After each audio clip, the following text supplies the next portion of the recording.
Progressive Action TV show. I am your host, Tramel Thompson. And we got a good show today. We're going to talk about 50 Cent versus Stevie J. We're going to talk about that Breakfast Club interview with Eric Adams and the movement lawyer Olurin. And we're going to talk about some MTA April Fools. We're going to show you guys videos. But guess what? It's no real April Fools. This is going to be the real deal of the things that we cover here tonight. Now, y'all already see the phone lines are open, 563-999-3714. If you want to donate, you see the Cash App above my head, $ Progressive Action 100. Make sure that you like, share, and subscribe this video. It's going to be a good one tonight, y'all. I'm telling y'all, it's going to be a good one. Before I get fully into it, you know I got to do some promo real quick. We are having a MTA assault rally May 1st at 12 p.m. at 2 Broadway. We are not safe riding the MTA. That goes for workers, riders, strap hangers, the community. We want everyone to come out. In the description of this video, you will see a RSVP link. You would definitely see that RSVP link. We have some important interviews coming up within the next few days. We have the first one. We have 2 retired NYPD lieutenants with 2 different point of views. What's the middle ground? I will have retired Lieutenant Edwin Raymond on the show. That's going to be large. We're going to have retired Lieutenant John McCarry on the show, and we're going to discuss the things that's never discussed in front of the public between 2 NYPD police officers. That will be this Wednesday, April 3rd at 9 p.m. EST. And next Monday, we will have a conversation with criminal family and employment lawyer Stephanie Nelson. And for all the transit workers out there, this is going to be our opportunity to finally have someone in our corner that if you having issues, you could go to her directly. Now, what's dope about that is we got somebody that's going to be dedicated straight for us. It's not going to be for free. You still got to pay those fees, but we go have someone who's definitely going to be in our corner. Now, let me get into a little bit of entertainment news. I know y'all see the title of the show, 50 Cent versus Stevie J. Now, I don't know if y'all been paying attention, if y'all been under a rock, but 50 Cent and P. Diddy, they've been going at it for years. Come to find out, P. Diddy was messing with 50 Cent. Baby mother, Stevie J got involved. And let's look at what Stevie J actually had to say. Check it out. Good, man. You and your feelings about Daphne? Is she with gang them? Or is it that you sucking little rod? However it go, I want you to fade, nigga. All that. Since it's entertainment, let me beat the out of you on TV or something. Don't duck that. I'm calling you out. What you want to do, Curtis? Curtis! Yo, that video was funny as all you know what. That video was funny. I mean, and you know what? I hope that this is all just entertainment for real, because nobody don't need to be getting in trouble over none of this stuff. But you know, 50 Cent is the master troller. 50 Cent is the master. The only person that probably got him beat trolling is 6ix9ine, right? And you know 50 Cent had to clap back. Check out his video.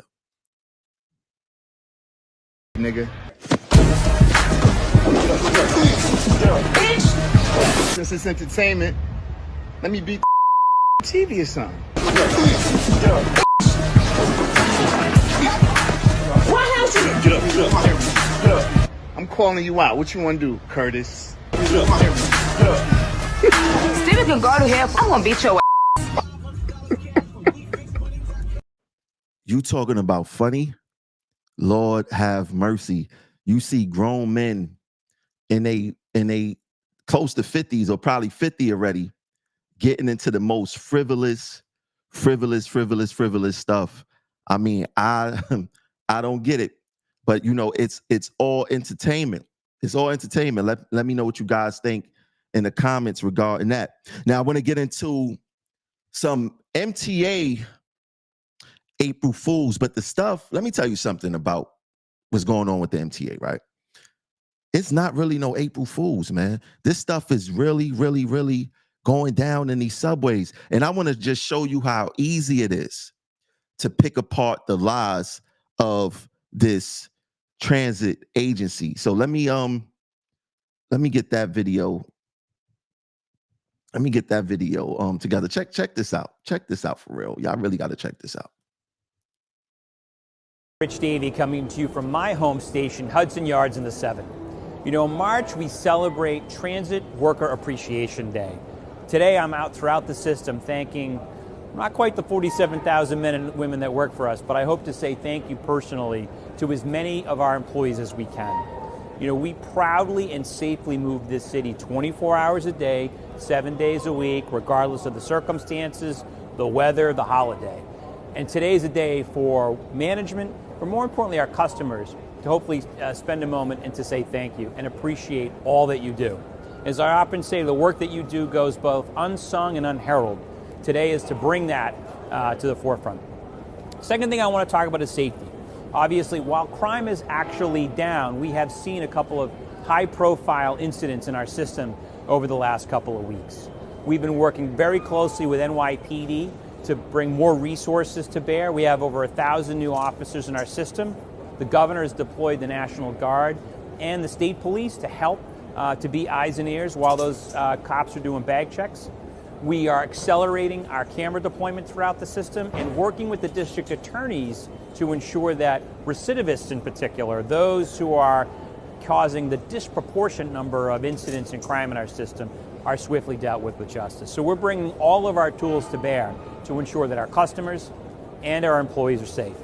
And speaking of customers, we've had a banner few weeks. We broke records for 2024 with over 4 million customers using the subway service in the first couple of days of March. We also saw us break records on paratransit. We had 37,000 customers use our service in early March, the highest ever, not just COVID, but the highest ever, with also the highest customer satisfaction. And the buses team continues to prepare for what I'm excited about, our automated camera enforcement, which begins in May. We expect that will pay dividends for our bus customers as well. So we have a lot of work to do, but today's about you. I want to thank every transit employee in New York and frankly around the country for your contribution. Now, you guys want to talk about April Fools? I mean, he sent that out last Friday, but that was the biggest April Fools ever by the MTA. And the problem with their messaging is that they never admit to what they are doing wrong. There's absolutely no accountability when it comes to any of this stuff. No accountability. But I'm going to show you guys what the truth is in that video. So check it out.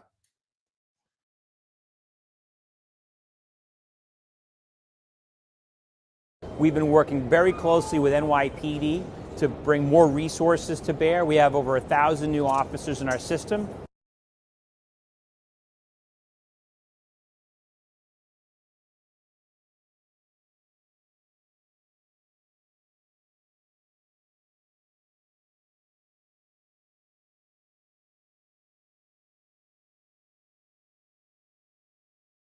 The governor has deployed the National Guard and the state police to help to be eyes and ears while those cops are doing bag checks.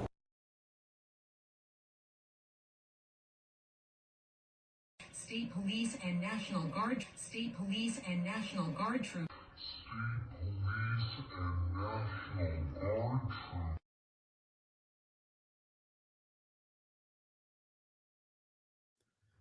All of this stuff is a big joke.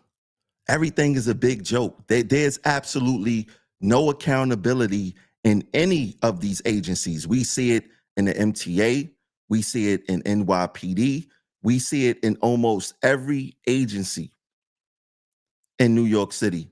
There's no accountability. That's the real pandemic that's going around in this city is that there is absolutely no accountability. And I'm gonna show you guys more April Fools. And this time, this April Fools is from TWU International President John Samuelson. Now, when he said he got some exciting personal news. Today, I began a 3-month sabbatical to train for the Slap Fight USA Championship competition, June 29th in Stockton, California, representing transport worker in the over 50 league. It's an incredible opportunity. Let's hope I don't get my jaw broken, right? And this is, of course, April 1st, 2024. Now, let me show you guys what's not an April Fool's joke. And this is for all the transit workers. This is not an April Fool's joke.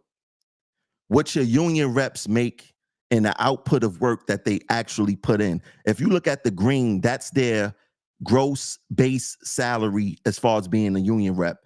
Nobody, no union rep, not one top union rep made under $135,000 a year. And the red represents the reimbursements along with their gross salary. So we see a lot of them close to $200,000 a year.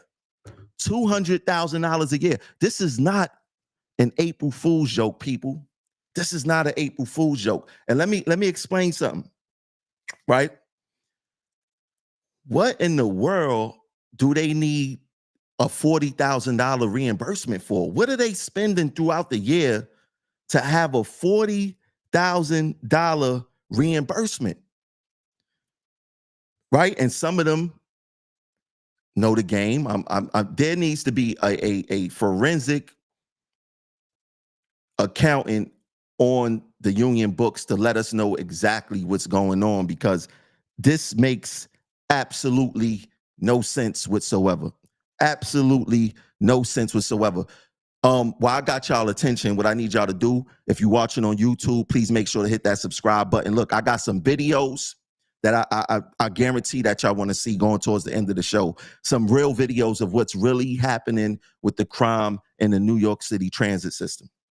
These videos I got are going to be off the hook. The only reason why I don't put it in the title of the show is because if I put certain things in the title, the algorithm throws it off. But I have some very, very, very crazy videos that's going to be coming up towards the end of the show. So just make sure that y'all continue to stay tuned and make sure to hit that subscribe button right now if you're watching on YouTube, right?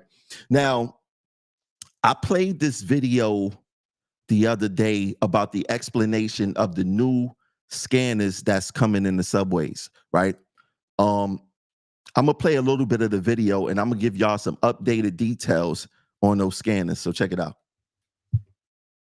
The show, they sound like a good singer, but they don't turn their chair around, and then when they turn the chair around, they say, "Listen, come back next time, keep working on your skills. You have some potential." This time we turned our chair around, but they may not win, so we went to test them out. So, Mike, Vlad, Scott, Brad, you ready? Let's do it. Look here and look over there. So, okay. Still shift right, please. Still down, please. You guys ready?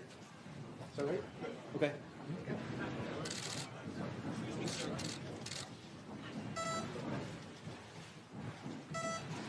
All right. We'll do it one more time. I'll just so everybody can see it again. Okay. Go ahead, Mike. Go slow. Hold on 1 second, Vlad. Wait. We need to. Okay. Vlad. Excuse me, can you shift to the right? Scott. Photos. Brad. All right. So basically, for those who don't know what was going on, the NYPD got some scanners that now, when you go through the turnstile, it could pick up if you have a gun on you or not, right? Now, this is the new information that transpired about the scanners, and it came from the CEO of the company itself. CEO of weapon scanner company showcased by New York City Mayor Adams. Subway's not a good use case for those scanners. Now, picture them putting on this whole entire big spectacle of, oh, we gonna have scanners to address the gun violence in the subway system, and the CEO of those same exact scanners saying the subways is not a good use case for them. Can't win for losing, right? But it shows you one thing, that the NYPD and the people who is picking this product and testing out these products are not doing the right thing. They not doing no research. It's obvious they didn't speak to the CEO. They just trying to do anything to make people feel safe to get riders back on the subway. And they are actually gaslighting people who the workers and riders. They gaslighting the workers and riders. And that's basically what's happening right now. Right? That's basically what's happening right now. They're gaslighting the workers and the riders. And we have to be very careful as to where we get our information from. Now, speaking of Eric Adams, Eric Adams was on the Breakfast Club. And I felt that Eric Adams, in my opinion, he was ambushed, right? You had Charlemagne, you had DJ Envy, and you had a lawyer named Olurin, right? Sharp sister. I appreciate her commentary. I like her videos. But she was not 100% right during that interview. She was not 100% right during that interview. This is a fact, right? Matter of fact, let me play a little bit of that clip. Check it out. I take the train, so you could get on the train. I'm talking about low-income New Yorkers should not have to carry the burden of that. And we ask to have more and a greater input and the shaping of that, but we don't. People don't often realize we're creatures of Albany. Albany passed the laws. We have to implement the laws that are down here. Would you get on the subway? Yeah, I think you're right that there is a difference between perception and fact and how people feel about safety and the way people feel about the subways. And I think it's your own rhetoric about the subways that has a lot to do with why people feel scared, despite the fact that millions of people ride the subway every day without incident. But you've continued to fearmonger about crime in the subways. You've added 2,000 police officers, despite the fact that you've acknowledged that the subways are not that dangerous. And I think you're right. Poor New Yorkers should not be the ones who bear the brunt of this, but they will if they already have the subway being turned into a place that they have to fear, that there's a National Guard, that there's a hyper-visibility of police, that they're trying to stop people with certain records from even using them, and now you have this congestion price. So how do you reconcile that? Well, let's go before. First of all, I would love to give me the quotes on my rhetoric, because I'm lost on that. Can you give me the quotes? Oh, that you fearmonger about the subways? Yeah, you've consistently done that since the day one of your administration. One of the first things you did was add 1,000 officers to the subway because you claimed that the subways are unrideable. You and Hochul did this and said how dangerous it is, and you recently did that when you deployed the National Guard. Sister, but that wasn't my question, Queen. My question was, what was my fear mongering? What did I say? You continuously say, I could point to a number of videos and quotes and everything from you. But now, in that clip, Miss Olurin was beating around the bush. And let me tell you something. If you don't have the information, you're going to believe everything that she says. And she said a few incorrect things during that interview. And one thing she said is Eric Adams' own rhetoric as to why people feel scared on the subways, as if the fear started when Eric Adams became mayor. See, one thing that I don't like, right? I mean, everybody got their own fight. I think the majority of her fight is closing down Rikers Island and things of that nature, in which a fight that should be had, right? But when you start lying or not getting the correct information and gaslighting people as to saying, because she's basically saying that the subways were safe. The subways are not safe. And it was not Eric Adams who started that, right? The subway's been unsafe. But the problem is that when we see people who say that they're lawyers, we naturally tend to believe them. We naturally tend that the information that they come with is correct. We naturally tend to just be like, all right, they must know what they're talking about, which is untrue, because she doesn't spend as much time in the subways as subway workers. Nobody spend as much time in the subways than the workers. Ask the workers, do they feel safe? Let's start there. Because basically, being a casual rider of the system, someone who just used the system to go to and from work, use it probably for like 2 hours most a day, which is a lot. But guess who sees more than the person who's going to and from work or just traveling the system casually every day? The transit workers, right? The transit workers know what's going on in the subways. Ask the transit workers, do they feel safe? No transit worker feels that Eric Adams is fear-mongering when it comes to that. And guess what?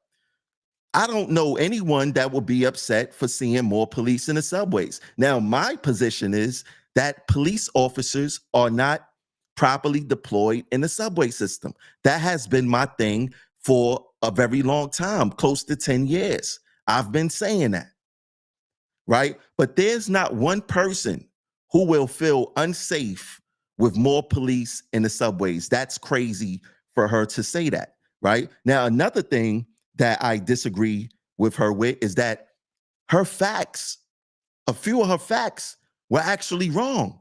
But once again, for the people who don't have the information, who don't do the research, who say, all right, she's a lawyer, she's speaking confidently, she must know what she's talking about, it's not like that. It's not like that at all. And we must do our own research and check behind these people, because I'm going to play this clip and I'm going to show you guys what exactly I'm talking about. And it was easy to debunk. So check it out. When you were going to go to D.C. to talk to Joe Biden about the migrant crisis, but you were stopped because the FBI had to take your phones. Good Lord, you just make up stuff. Did I make that up? That's reported. Sister, the FBI didn't seize your phones? Sister. The FBI didn't seize your phones? No. They didn't investigate your top aides. aides. That's not happening. What did you just say?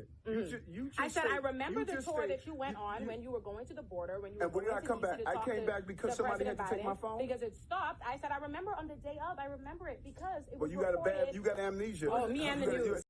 Listen, Eric Adams was right there. He was right. She had the wrong facts.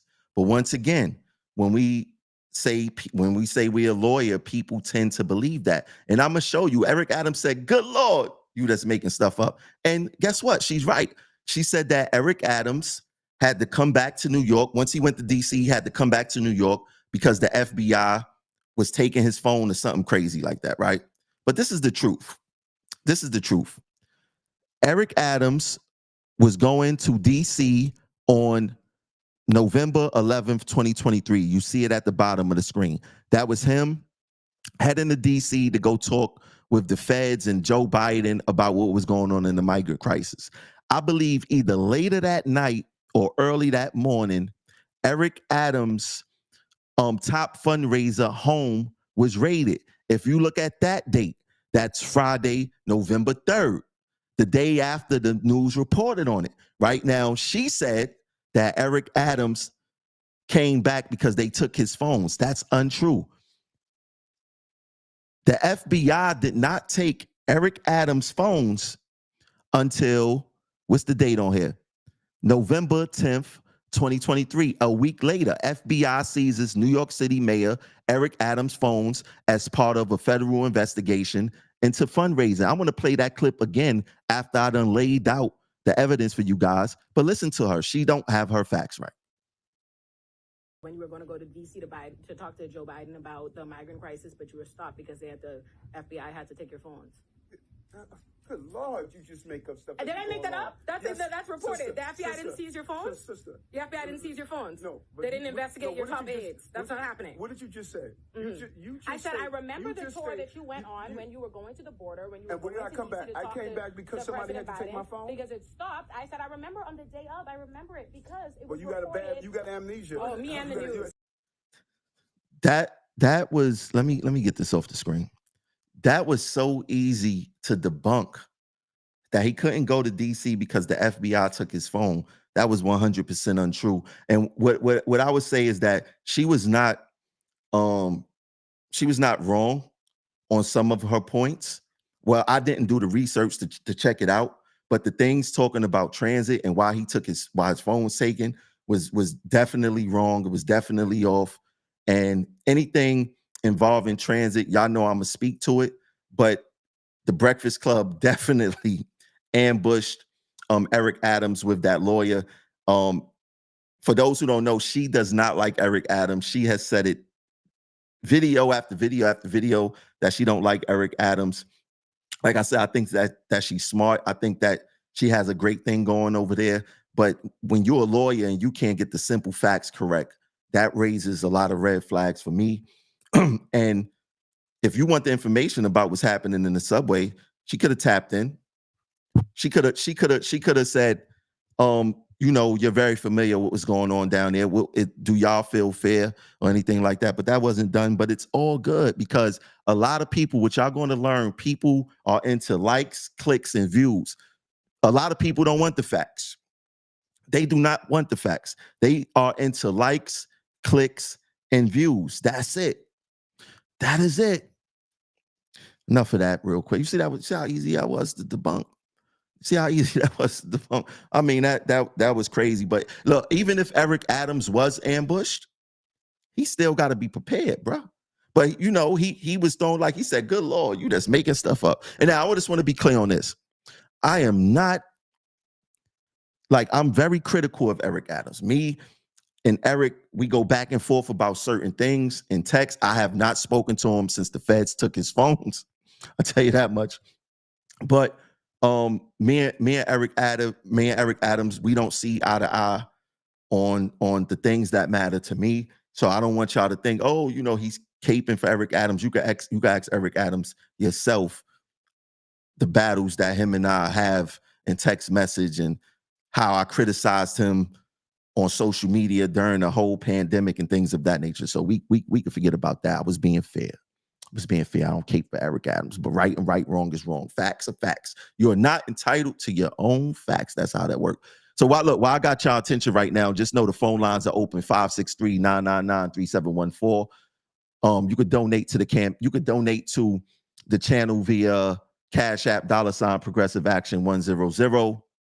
And if you're watching on YouTube right now, I'm trying to get my YouTube subs up. So make sure you hit that subscription button, become a member of the channel. Now, look, this is the part where the show is going to get real interesting.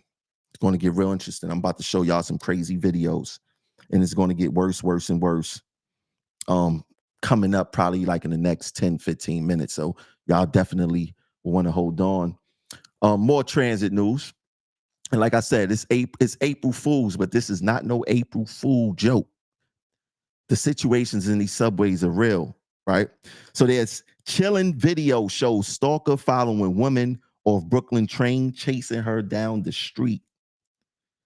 This happened a few days ago. And there's actual video of this guy attempting to R-word assault a woman, and she's running for her life down the platform. Check out the video.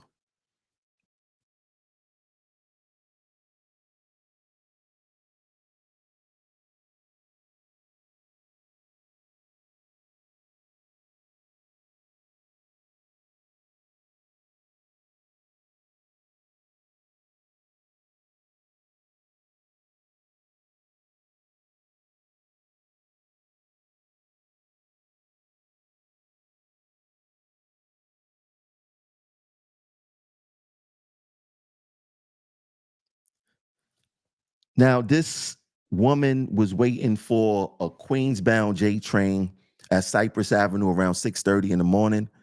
And luckily she outran the guy and nothing happened to her. But listen, don't let them gaslight you. Do not let NYPD gaslight you. Don't let the MTA gaslight you. Don't let these political commentators gaslight you, telling you that the system is safe. The system is not safe. There are a lot of crimes that don't get reported by the media. There's a lot of crimes that the MTA don't tell the workers about.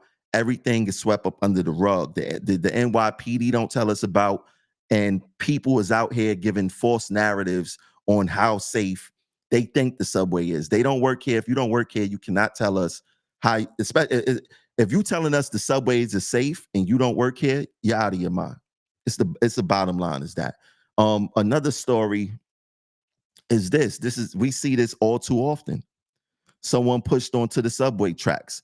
Aunt begged man shoved to death on tracks to stay off the subways. There's so many killers, right? There's so many killers. This is not Hollywood. This is not a 2B movie. This is real life. This is real life. And you actually have people out there telling you that there's nothing wrong with the subways because you got 4 million riders and only 6 felonies a day. You don't need it don't have to be an actual felony to instill fear in someone to ride the subways. You could just see a EDP going crazy on the subways, and that's all it takes to make you fearful. That's all it takes to make you fearful. This city, there's so much thing. Like, oh, all right, there's 100. There's let's say there's 100 felonies that happen a day in New York City. There's 8 million people in New York City. Does that make the city not safe? Does that make the city safe? Right? According to their narratives, the city is safe. If they want to compare it to the population, how many people is in the population, but it has nothing to do with that. And the only thing they do when they do that is they gaslight us. We just had a police officer get shot and killed in Queens, right? That's not the sign of a safe city, right? And speaking of that, let me bring this up. Governor Hochul confronted by mourner at NYPD officer Jonathan Diller's wake. Crowd applauds as she leaves, right? The crowd applauded as she left.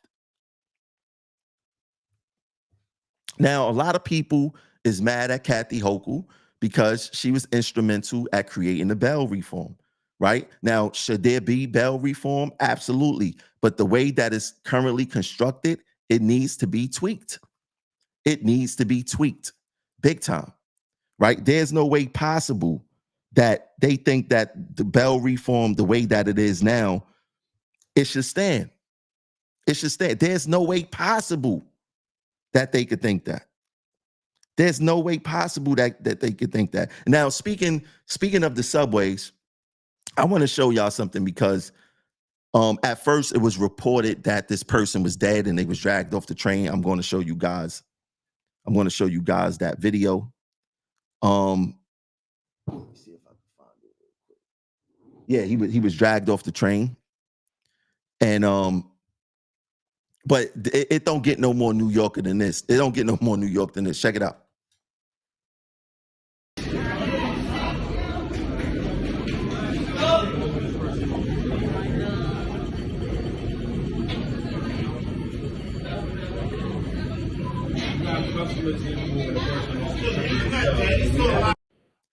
Now, that was at the 59th Street station. And when I say it don't get no more New York than that, New Yorkers do not like delays on the train. Now, just some facts that I found out after the video was posted is that the person was not dead. They was drugged up really bad and they got up, I guess, when NYPD came. But the New York part of that video is that even the commuters know it takes a very long time for medical to come, NYPD to come to these stations and to these scenes. So that New Yorker decided to say, hey, I got to get to where I'm going. Let me drag this guy off the train and let's keep it pushing, right? Because that's another thing that people don't talk about in the subways. When people do need medical assistance, how long it takes for NYPD and EMS to arrive. It takes a long time and it causes a lot of delays, and everybody is interrupted after that. Nothing is the same, right? People don't understand that the thing that transit workers go through when there's delays. Sometimes we don't get lunch breaks. Sometimes we don't get to use the bathroom. We don't get to call our loved ones. Delays do not only affect the passengers, it affects us also. Now, in more crazy news, I'm about to play a very graphic video.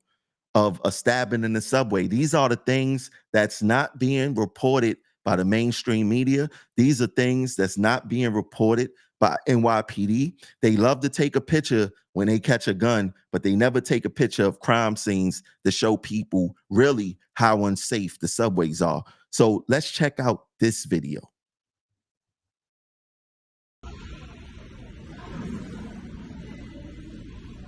You okay?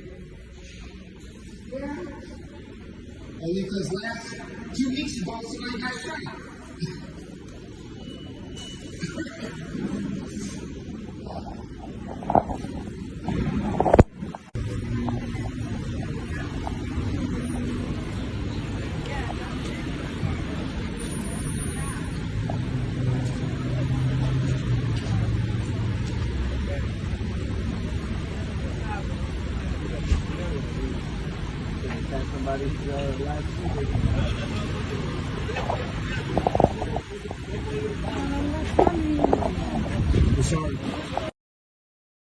You're not going to see this news anywhere else. You're not going to see it in mainstream media if they don't know about it. You're not going to see the MTA report it. You're not going to see NYPD report it. There is straight anarchy in the subways, in the New York City transit system, period. And there's straight tyranny with all of these agencies. This is a fact. This is a fact. And you heard the guy say, hey, somebody got shot here, or there was a shooting here, last week. Right? These are not situations that you're going to see in the system. Make sure y'all call in 563-999-3714. I would love to hear what you guys got to say tonight. And if you're watching on YouTube, hit that subscribe button. But like I said, they are not going to keep it real with us. They want us to think, and look, and I'm gonna say this time and time and time again. What they want from us, right? Let's be clear. Let's be clear. What they want the transportation system to be flourishing. They want to get people into the system, right? I get it. I get that part of the game, but keep it 100% with the people of this city. Keep it 100% with the people of this city. They have a problem keeping it 100 with the people. Now, what's going to happen with congestion pricing, they're going to force people into the subways. That's exactly what's going to happen. They're going to force people into the subways, and the infrastructure is not ready to handle all of these people. This is a fact. The infrastructure is not ready to handle all of these people, this influx of people to come on the subways, right? Now, I know a lot of people out there thinking, wow, Tramel, you always talk about the subways and, what be going down on buses. You be having, there's reports. I mean, people have actually been arrested for pulling out firearms on bus operators. There has been shootings on MTA buses. There has been fights on MTA buses. There has been stabbing on MTA buses. And I actually have a video of a stabbing that happened a couple of days ago. A lot of things happened this weekend. A lot of things happened this weekend, right? So don't think that all the crime is underground. Yes, the majority of the crime is underground. But a lot of things happen on the buses also. This is a fact. A lot of things happen on the buses also. And guess what? I have a video for you guys. Let me see. Yeah, here you go. Check it out. That's not it. Let me see. Let me get to that. All right, here we go. A stabbing that happened on the MTA bus the other day. Check it out. Oh my God. Oh my God. Oh my God. No! No, just leave it! No! Oh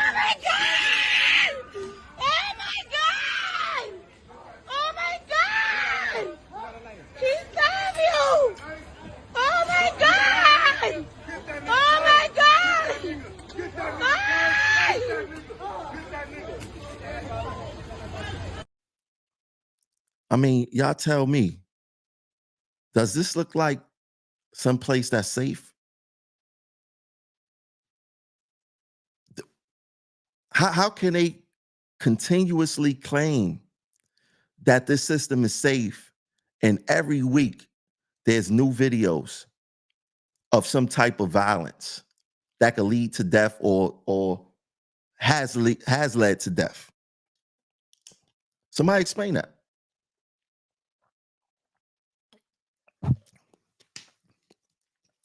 How does that work?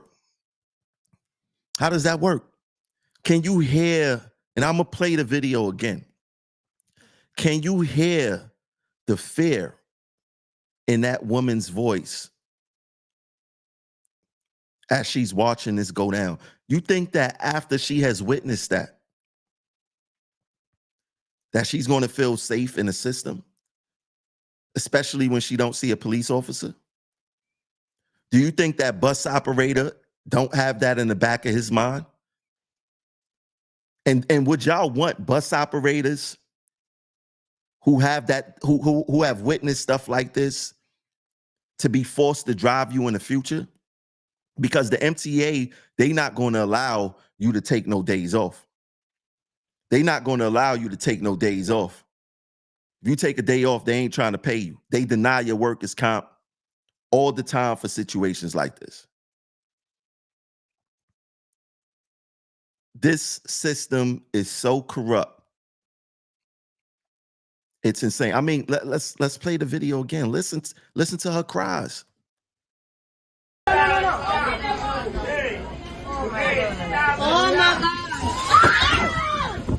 Oh my God. Oh my God. No! No, just leave it! No! Oh my God! Oh my God! Oh my God! He stabbed you! Oh my God! Oh my God!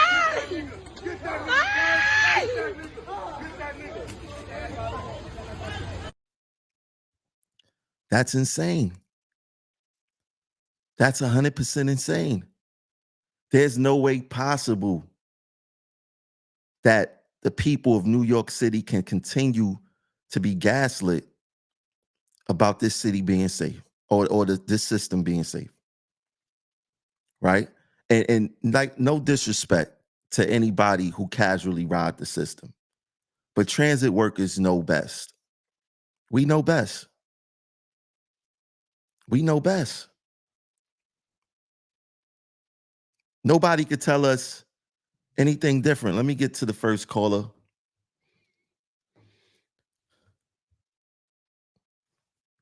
Caller 6483. Now live on. Hey, what's going on? Oh, Celso, what's going on, my brother? How you doing?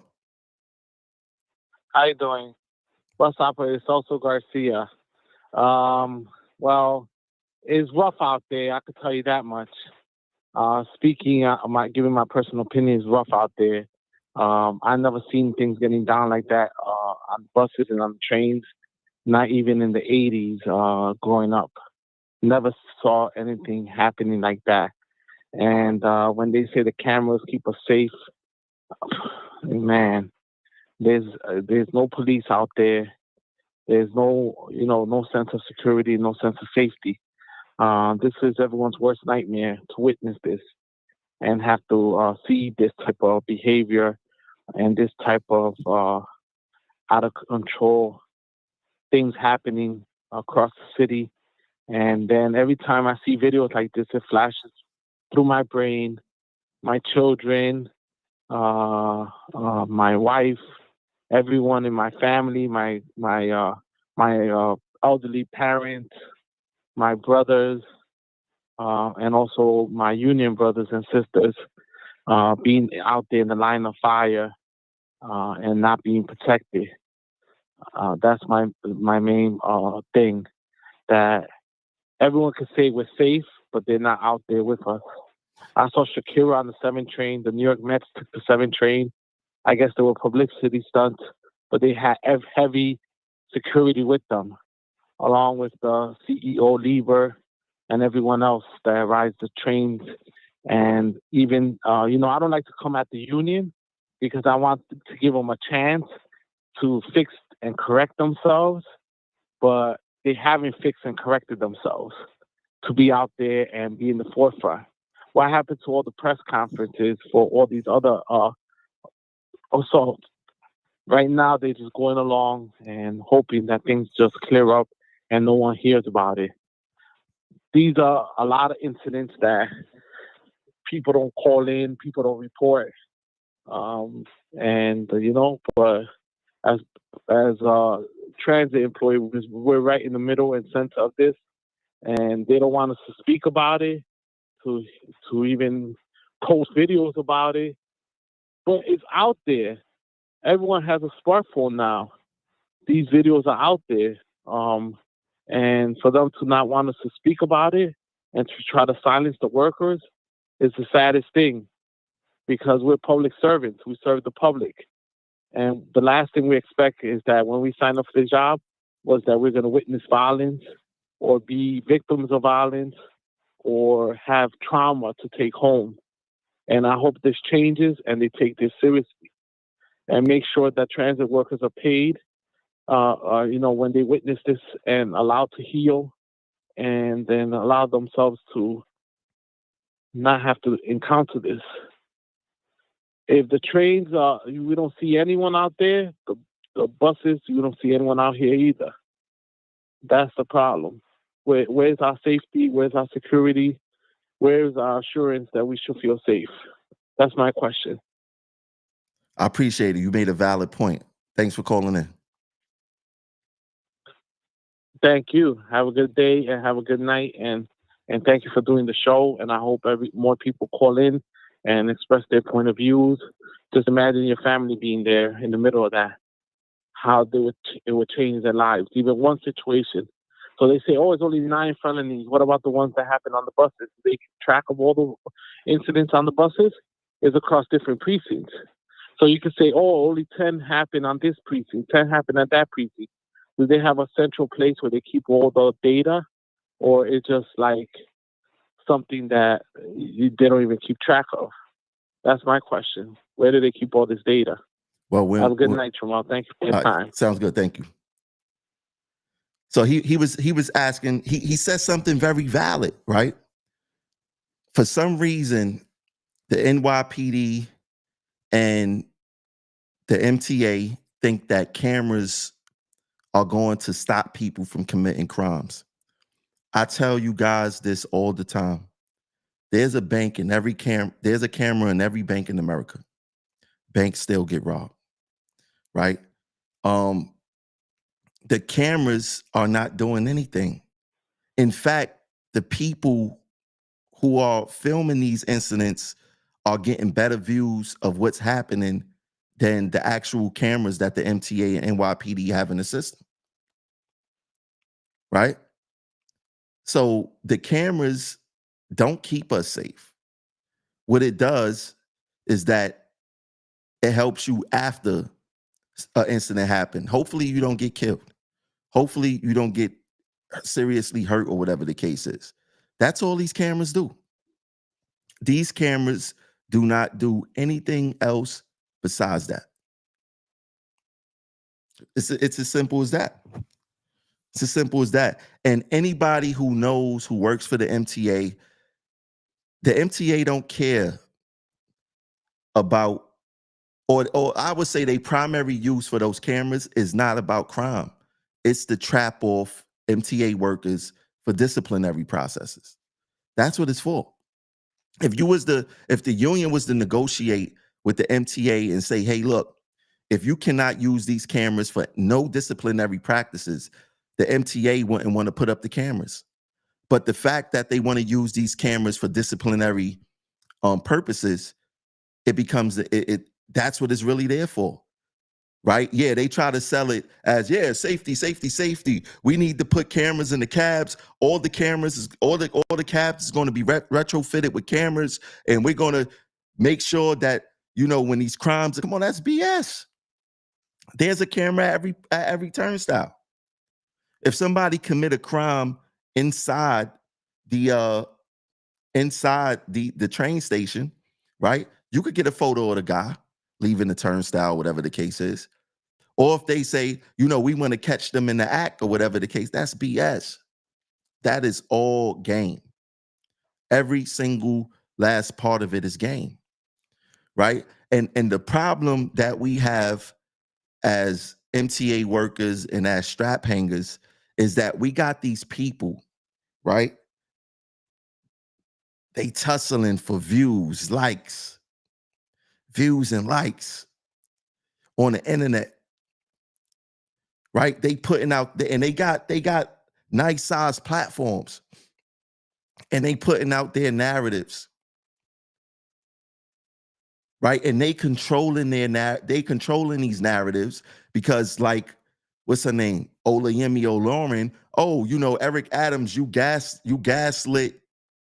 Matter of fact, let me play that video again.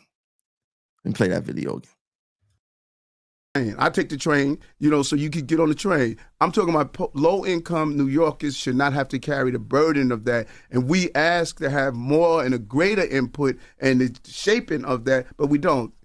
People don't often realize we're creatures of Albany. Albany passed the laws. We have to implement the laws that are down here. Would you get on the Olurin? Yeah. I think you're right that there is a difference between perception and fact and how people feel about safety and the way people feel about the subways. And I think it's your own rhetoric about the subways that has a lot to do with why people feel scared, despite the fact that millions of people ride the subway every day without incident. But you've continued to fearmonger about crime in the subways. You've added 2,000 police officers, despite the fact that you've acknowledged that the subways are not that dangerous. And I think you're right.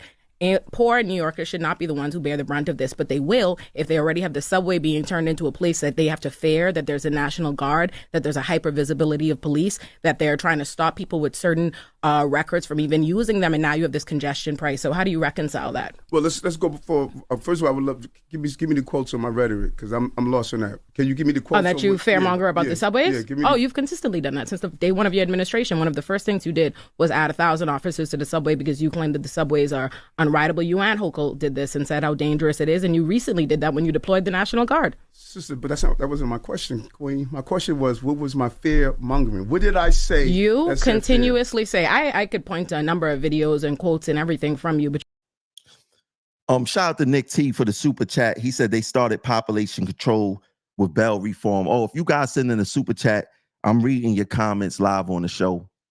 Yeah, but her information is incorrect right here. Eric Adams is not fear-mongering in the subways when it comes to that. Subway fear did not start when Eric Adams became mayor. That wasn't the case. That was not the case. And right is right, wrong is wrong. Right? And she was 100% wrong on that. And when you have people spitting that type of narrative, they are undermining what's really happening in the transit system. They're not examining how many transit workers are being assaulted, the situations, the EDPs that we have to deal with at the end of these transit lines. When we have to go investigate medical episodes on a train or whatever the case is, and commuters are upset because the train isn't moving, or if it's being diverted because of a situation because they thinking the train operator and the conductor is making those decisions. All of that plays into fear. People think that fear is just one monolith thing or this one specific thing has to happen in order to instill fear on people.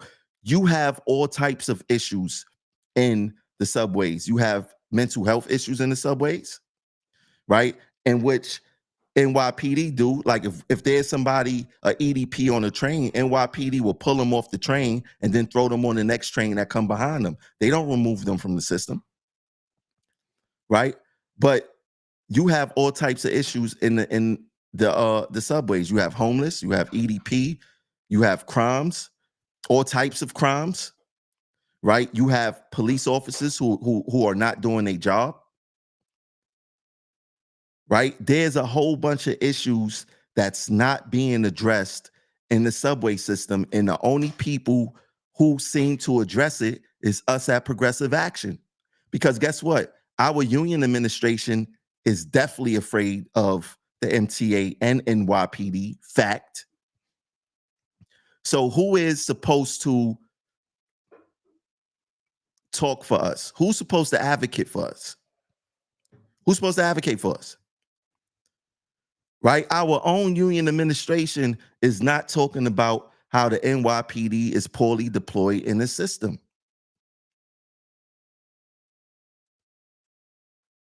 So who's supposed to be our voice? And then, people don't care to get the right information. They only into likes, clicks, views, and likes. I'm not into that. We need to just get to the truth, the facts. And everybody is not entitled to their own facts.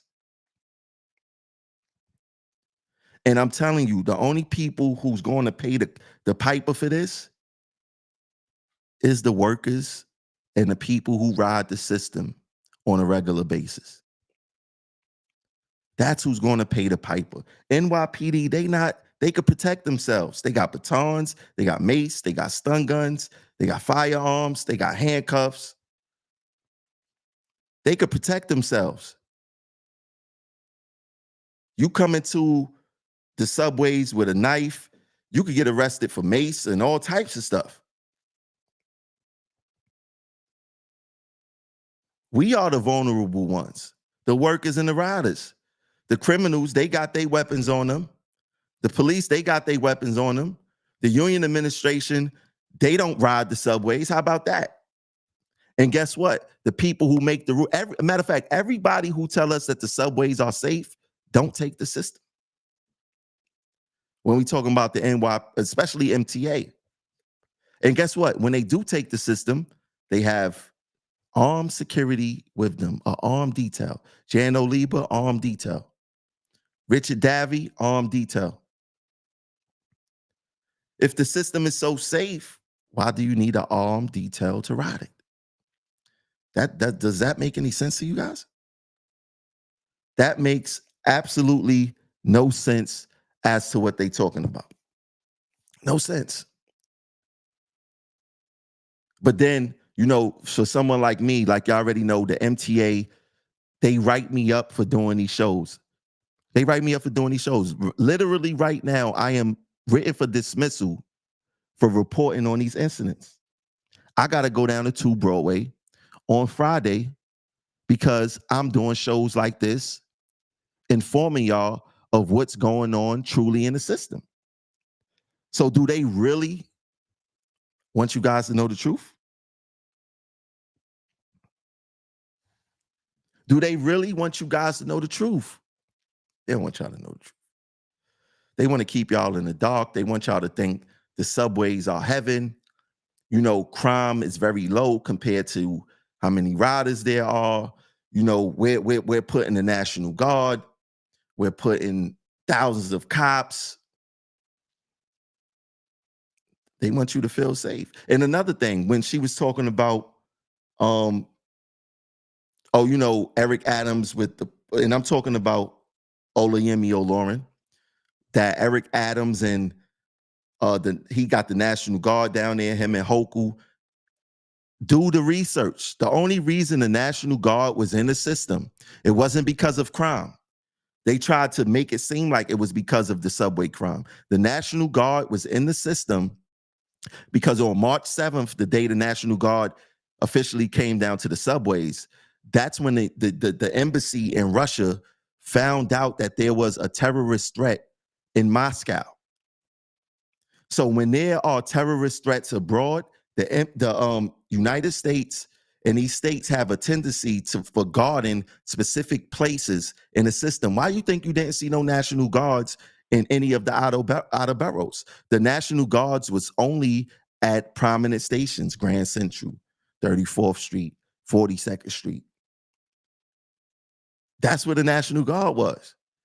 So if you're not committed to doing the full scope of research, you should not be on these in front of a camera giving information.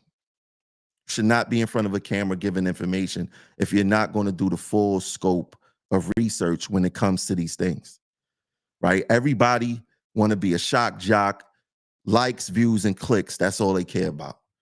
That's all they care about is likes, views, and clicks. Nothing else. Nothing else.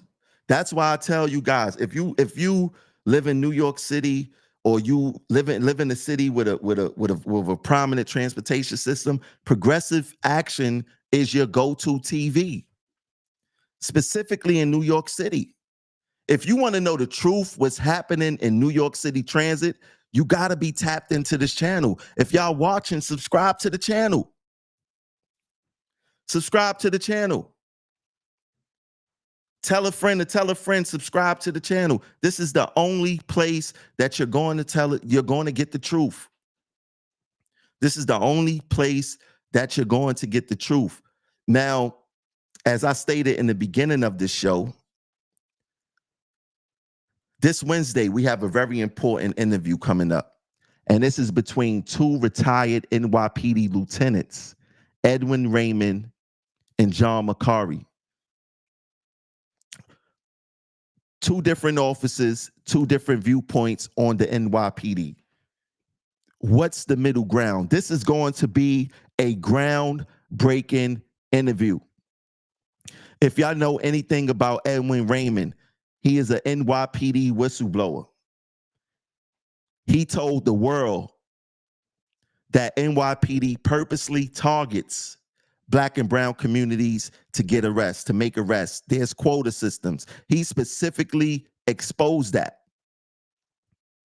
He has a movie on Hulu called Crime and Punishment, award-winning movie. He just wrote a book called Inconvenient Conversations with a play along with it to tell some of the story of the book. This interview is going to be groundbreaking, my people. It's going to be groundbreaking. And that's going to be this Wednesday at 9 p.m. We're going to try to break the internet on that one. And this is going to be a conversation that has never happened before. And we're going to learn a lot. And we're going to agree to disagree. We're going to keep it professional. And we're going to give the people what they want. Like I said before, make sure y'all like, share, and subscribe to this channel. Subscribe right now before you get off. Subscribe. I would like to thank y'all for getting these numbers up in a couple of weeks. We've been putting in a lot of work over here, but it wouldn't happen without you guys. I would like to say thanks. If you really support the channel, you could donate via Cash App right there, $ Progressive Action 100. You watching on YouTube, once again, subscribe to the channel. If you really mess with us, you could become a member of the channel for 99 cents a month. That's right, only 99 cents a month. Become a member of the channel. I'll catch you guys later. Peace.